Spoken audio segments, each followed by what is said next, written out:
الحمد لله الذي نحمده ونستعينه ونستغفره ونعوذ بالله من شرور أنفسنا ومن سيئات أعمالنا من يهده الله فلا مضل له ومن يضلل فلا هادي له أشهد أن لا إله إلا الله وحده لا شريك له وأشهد أن محمدا عبده ورسوله لا نبي بعده اللهم صل وسلم وبارك على نبينا محمد وعلى آله وأصحابه ومن سن بسنته إلى يوم القيامة أما بعد فيا عباد الله أوصيكم وإياي بتقوى الله فقد فاز المتقون قال الله تعالى في كتابه الكريم يا أيها الذين آمنوا اتقوا الله وقولوا قولا سديدا يصلح لكم أعمالكم ويغفر لكم ذنوبكم ومن يطع الله ورسوله فقد فاز فوزا عظيما معاشر المسلمين rahimani rahimakumullah. Segala puji bagi Allah Subhanahu wa taala yang telah memberikan kepada kita nikmat iman, nikmat Islam, nikmat hidayah, nikmat waktu luang dan nikmat sehat. Sehingga pada kesempatan yang mulia ini kita melaksanakan kewajiban kita kepada Allah Subhanahu wa taala, melaksanakan salat Jumat secara berjamaah. Salawat dan salam senantiasa kita curahkan kepada baginda Rasulullah sallallahu alaihi wasallam. Semoga kita termasuk umat-umat yang dirindukan oleh baginda Rasulullah sallallahu alaihi wasallam dan mendapatkan syafaatnya kelak pada hari kiamat. Amin ya rabbal alamin. Khatib berwasiat kepada khatib pribadi dan kepada para jamaah sekalian. Marilah kita senantiasa meningkatkan ketakwaan kita kepada Allah Subhanahu wa taala. Takwa dalam arti melaksanakan segala perintah Allah Subhanahu wa taala dan menjauhi segala larangannya. Ma'asyiral muslimin rahimani rahimakumullah. Kita selaku manusia yang hidup di dunia ini pasti mempunyai maksud dan tujuan.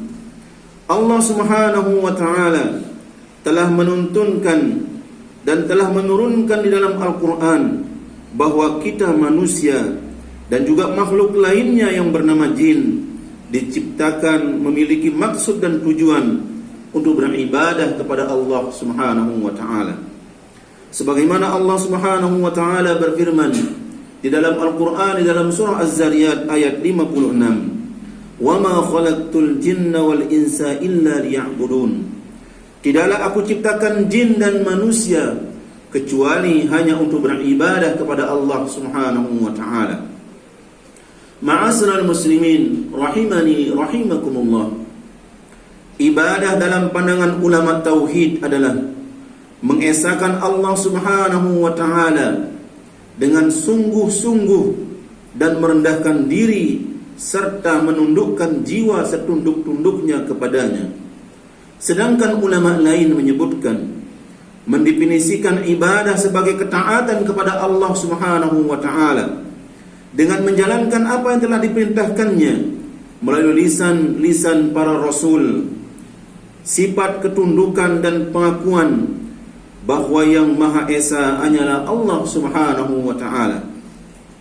Selanjutnya adalah bekal kita sebagai seorang hamba dalam menjalankan tugas ibadah. Dalam ajaran Islam, prinsip dasar dan hal pertama yang dilakukan adalah bagaimana kita memiliki ketauhidan yang murni. Tauhid adalah upaya pengakuan kita bahwasanya Allah Subhanahu wa taala adalah Tuhan satu-satunya yang kita sembah. Tauhid yang diwujudkan dalam kalimat talbiyah la ilaha illallah merupakan bentuk deklarasi kemerdekaan diri kita dari segala makhluk dan hanya bersandar dan bergantung kepada Zat yang Maha Pencipta, ya Allah, yaitu Allah Subhanahu wa taala. Ma'asyiral muslimin rahimani rahimakumullah. Dalam konteks sejarah perkembangan Islam, upaya pembentukan pribadi muslim dan kehidupan masyarakat secara umum diawali dengan pentingnya membangun karakter tauhid sebagai pondasi dan tolak ukur pelaksanaan fungsi dan tujuan penciptaan diri kita, yaitu untuk beribadah kepada Allah Subhanahu wa taala. Semangat tauhid ini pula yang dijadikan ajaran pertama yang disampaikan dalam upaya penyebaran misi keagamaan dan reformasi sosial masyarakat saat itu. Sebagaimana kita ketahui bersama bahwa reaksi masyarakat Mekah pada umumnya, khususnya suku Quraisy yang menolak dan menentang ajaran ekstrim, tetapi Nabi teguh dan terus berjuang untuk meraih sejumlah pengikut dalam masa lebih dari 13 tahun selama misi dakwahnya Rasulullah sallallahu alaihi wasallam di Mekah. Ma'asyiral muslimin rahimani rahimakumullah.